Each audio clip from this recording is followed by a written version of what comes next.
Eh, Hoy es el último tema que vamos a ver sobre automatización y vamos a trabajar con pruebas de sistemas no funcionales. Eh, Al finalizar la presentación vamos a hacer un taller con la herramienta Apache JMeter. Entonces, bueno, la pueden buscar en Google o si no también en la carpeta de hoy, compartí el enlace por si pueden irla descargando.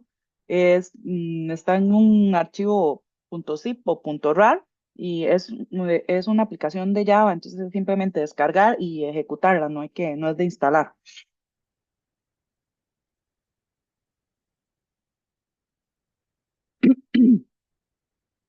Aparte de ver un poco sobre qué son las pruebas no funcionales, hacer el taller, también vamos a ver algunas otras herramientas de pruebas que ustedes pueden utilizar en esta área de QA, porque realmente son muchísimas las que hay disponibles. Recuerden que empezamos este curso viendo qué era el concepto de calidad, qué era calidad de software, qué era aseguramiento de la calidad y también vimos cuáles eran los principios del aseguramiento de la calidad. Vimos que era un fallo, que era un defecto, que era un error, que tenemos 5 niveles de pruebas, empezando por la base, que son las pruebas unitarias, las de integración, las de sistema, las de aceptación y las de mantenimiento. En esta misma línea vimos cómo podíamos automatizar pruebas unitarias, cómo podíamos automatizar pruebas de integración y vimos también cómo podíamos automatizar pruebas de sistemas funcionales hace un par de semanas. Hoy vamos a ver entonces, para irnos ubicando en esta pirámide, igual nos vamos a mantener en este tercer nivel de pruebas de sistema, pero ahora no funcional. Em, Recuerden que em, también tenemos tipos y los tipos lo que hacen es que se ubican en un nivel. Tenemos pruebas que son estáticas y pruebas que son dinámicas. Caja blanca, que estaría en el nivel de pruebas unitarias, caja negra, que estaría en el nivel de pruebas de sistema, y caja negra se subdivide en funcionales y no funcionales. Ahí es donde nos hemos ido ubicando. En el plan de pruebas que estuve revisando cuando definieron la estrategia de pruebas, vi que muchos ponían, por ejemplo, que iban a hacer pruebas unitarias y pruebas de caja blanca. Eh, Eso al final es lo mismo, ¿verdad? Porque una es un nivel y la otra es un tipo. Entonces, la caja blanca está en el nivel de pruebas unitarias y en realidad podríamos decir que son como sinónimos, ¿verdad? Porque no hay otro tipo que se ubique en ese nivel. Entonces, si estoy hablando de pruebas unitarias, estoy hablando de pruebas de caja blanca. Entonces es un error decir que estoy utilizando dos tipos, porque al final lo que estoy utilizando es un tipo ubicado en un nivel. Para caja negra vimos técnicas para diseñar pruebas, clases equivalentes, valores límite, combinación por pares, diagramas de estado y tablas de decisión. Y en caja blanca también vimos una serie de técnicas, la que más utilizamos fue la de pruebas de camino. De nuevo, recalco, hoy nos vamos a centrar en el tercer nivel, que es pruebas de sistema, pero específicamente en no funcionales. También a nivel de pruebas no funcionales hay una línea que son las pruebas de desempeño. Particularmente se usan para poder garantizar que el sistema que estamos revisando es capaz de soportar cargas específicas y además de recuperarse correctamente si sucede un uso excesivo de recursos. Las pruebas de desempeño o como también se conocen, pruebas de rendimiento, básicamente lo que buscan es poder determinar cuál es el rendimiento que tiene el sistema en una serie de atributos de calidad. Entre algunos de los que podríamos revisar está la fiabilidad, la estabilidad, entre otros, del sistema y además también pretenden poder exponer si la aplicación tiene algún cuello de botella o poder medir algún pico en las cargas de uso de la aplicación. ¿Por qué es importante realizar pruebas de rendimiento o de desempeño?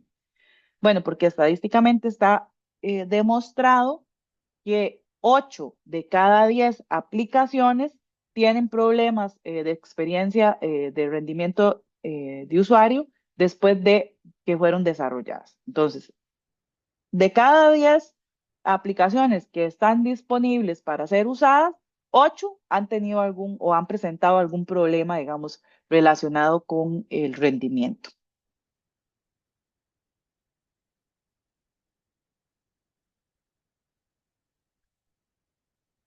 Otra de las cosas por las cuales son importantes las pruebas de desempeño. Bueno, para responder una serie de preguntas, por ejemplo, si la aplicación responde con la suficiente rapidez para los usuarios que fue previsto. Entonces, si yo esperaba que mi aplicación la van a usar 1.000 personas diarias, está mi aplicación en la capacidad de soportar esa cantidad de eh, usuarios, ¿verdad? Esta es una de las cosas que nos deberíamos de preguntar. La aplicación maneja la carga de usuarios esperada y va más allá. Yo esperaba 1.000, pero ¿qué sucede si en algún momento determinado, por ejemplo, lanzamos una promoción y eh, en un momento particular se conectan 2.000? Porque todo el mundo quiere comprar esa promoción que se lanzó. Entonces, puede atender ese tipo de cosas. eh, Típico de lo que sucede, digamos, con las aplicaciones como Publiticket y todas estas que venden e-tickets, ¿verdad? Que venden boletos en línea. Por ejemplo, para los partidos de Costa Rica, Estados Unidos, Costa Rica, México. La venta se promociona para la fecha X a las 12 de la noche. Todo el mundo quiere comprar las entradas, se conecta, la aplicación se cae. Eso no es un cuento, eso sucede, ¿verdad? Que la aplicación simplemente no soporta la cantidad de usuarios que se conectan al mismo tiempo en un momento determinado y simplemente colapsa, ¿verdad? Entonces, ese tipo de cosas tenemos que preverlas. Virtuales, ¿cómo a qué horas termina?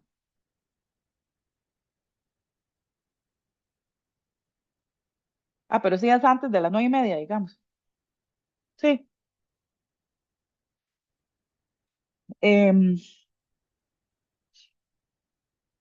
la aplicación maneja el número de transacciones requeridas por el negocio, ¿verdad? Por ejemplo, los bancos, si puede soportar esa cantidad de transacciones que se requieren hacer, ¿verdad? Transferencias diarias y cumple con todas las características que requiere esa transacción.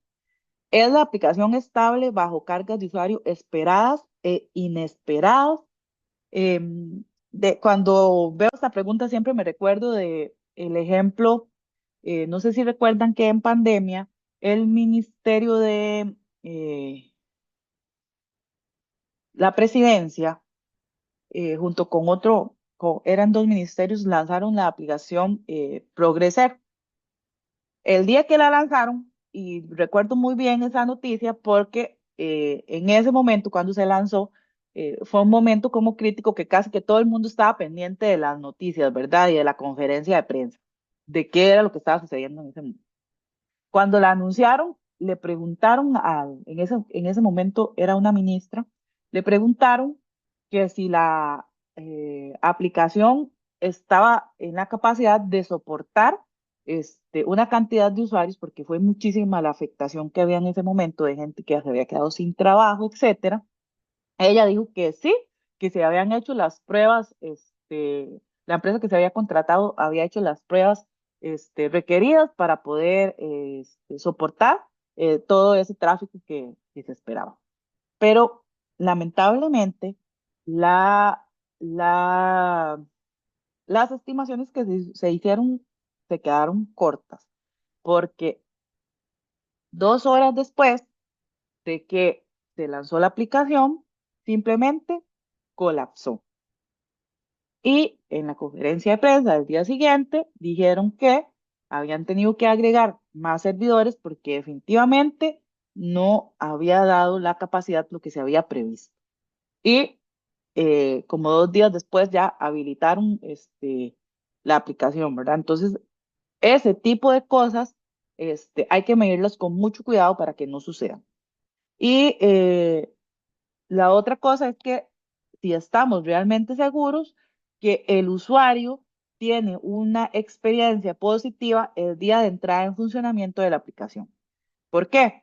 Bueno, porque hacemos toda una estrategia de mercadeo para decir, bueno, hoy se lanza la aplicación X, pero cuando la gente la va a usar, sí, pero eso es una cochinada, no servía, se cae, no, ¿verdad? Entonces hay que tener mucho cuidado, ¿verdad? Porque eso, eh, si no se planifica bien, más bien puede suceder todo lo contrario.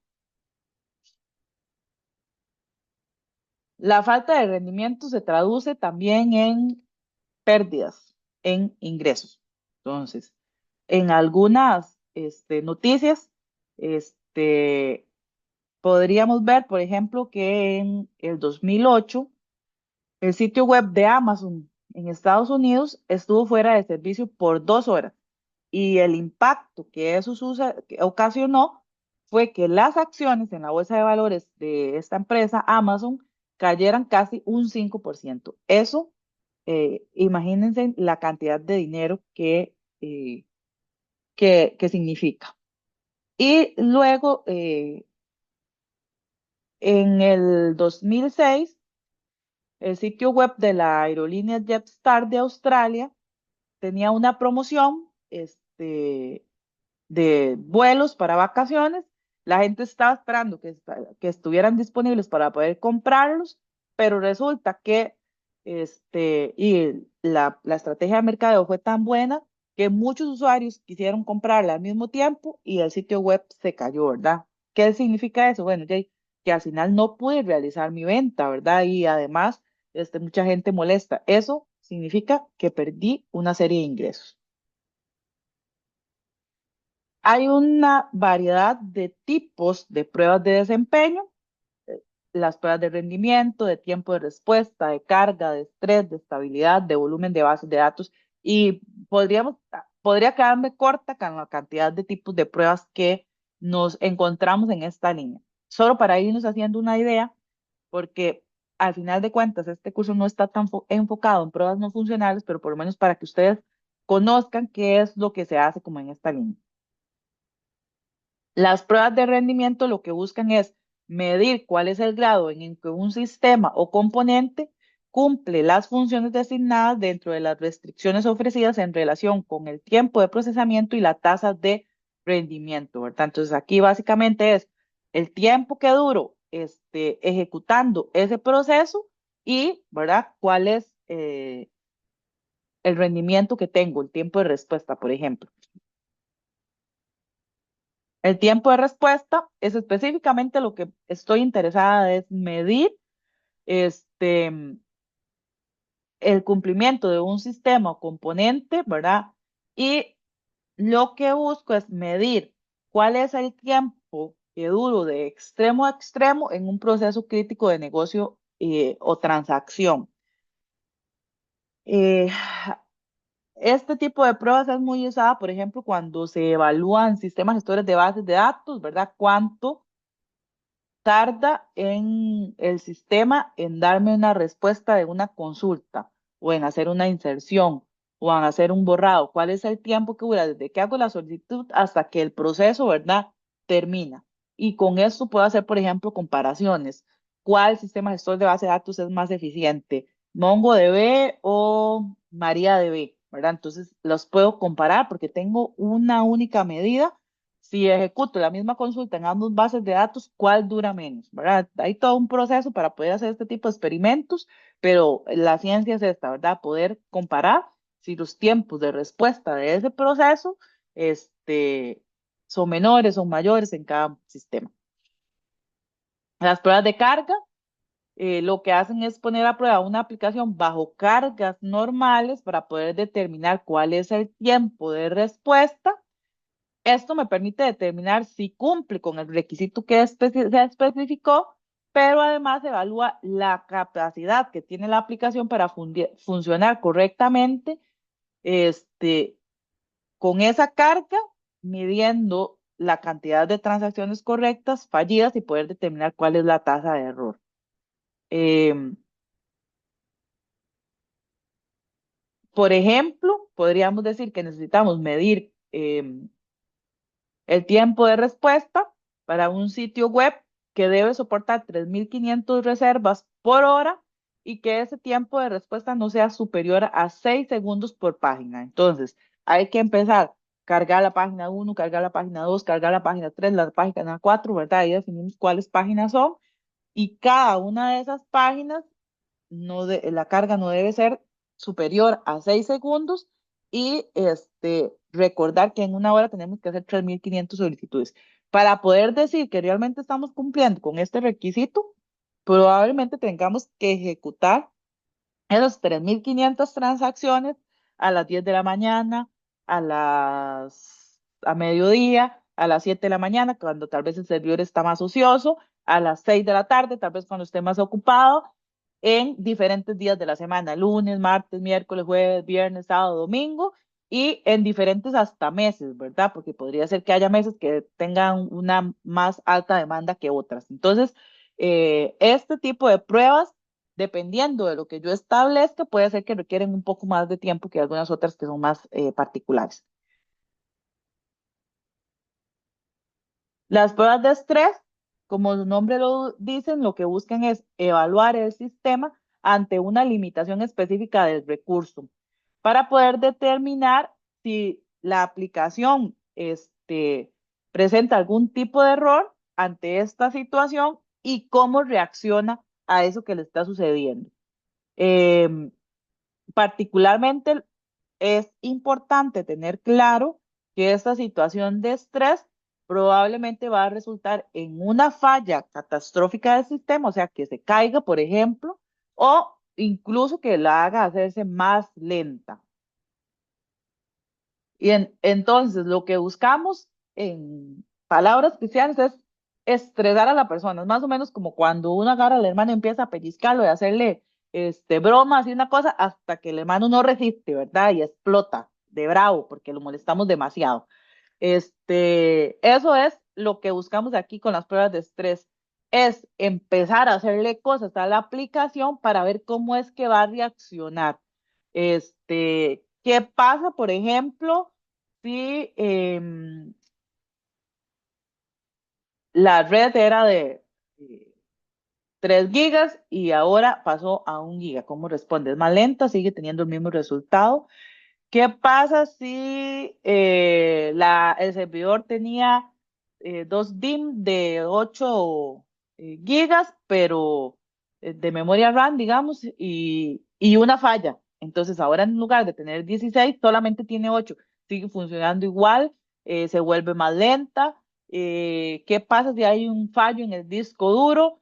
Etcétera, ¿verdad? Todo eso es lo que buscamos con las pruebas de estrés. ¿Qué me permite este tipo de pruebas? Determinar cuál es la carga máxima, por ejemplo, soportada por la aplicación de usuarios concurrentes. Esa podría ser otro tipo de prueba de estrés. Empezar a conectar y a conectar y a conectar y a conectar personas para saber, bueno, con 1.000 personas conectadas funciona bien. Con 5.000 me empieza a ponerse más lento. Con 10.000 todavía baja el rendimiento, pero sigue funcionando. Pero con 15.000 ya se cayó, o con 12.000 se cayó, 11.000, o podría ser 10.500, con 10.500 ya no soportó y la aplicación se cae, colapsa. Entonces eso es lo que necesitamos determinar, cuál es la cantidad de usuarios máximos que soporta y eso que me va a permitir, bueno, si en algún momento yo sé que vamos a lanzar una promoción y espero que se van a conectar más de 10.500, entonces yo debería de hacer un tipo de mejora en el servidor para que eso no vaya a suceder. Poder detectar cuáles son posibles cuellos de botella, si es el CPU, si es la memoria, el número de procesos, el ancho de banda, el número de conexiones simultáneas y con esto voy a poder hacer recomendaciones para poder optimizar la configuración que tiene el servidor o el uso de los recursos.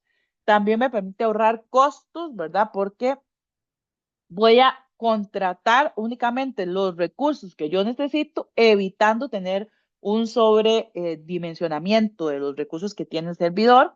Y lo que estoy haciendo con este tipo de pruebas es poder tener una gestión proactiva de la capacidad que tiene la aplicación.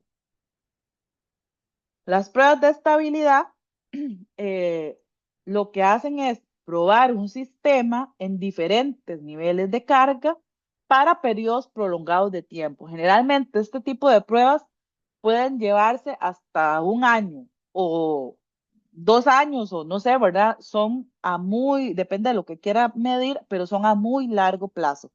Lo que hacemos es simular la ejecución normal, multiplicar el número de transacciones varias veces en un día.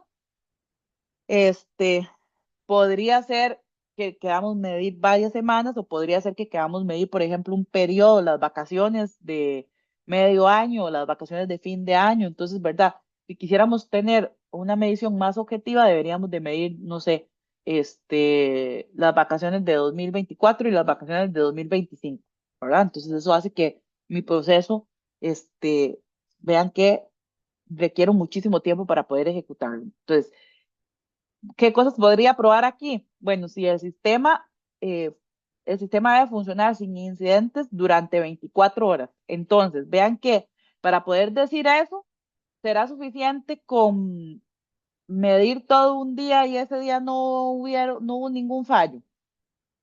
¿Verdad? Que es muy poco medir un único día. Probablemente tenga que medir, por ejemplo, un mes completo y si durante ese mes no hubo ningún tipo de incidencia, podré decir que paso la prueba. Habría que ver, ¿verdad? Entonces, se requiere mucho tiempo para poder realizar este tipo de pruebas.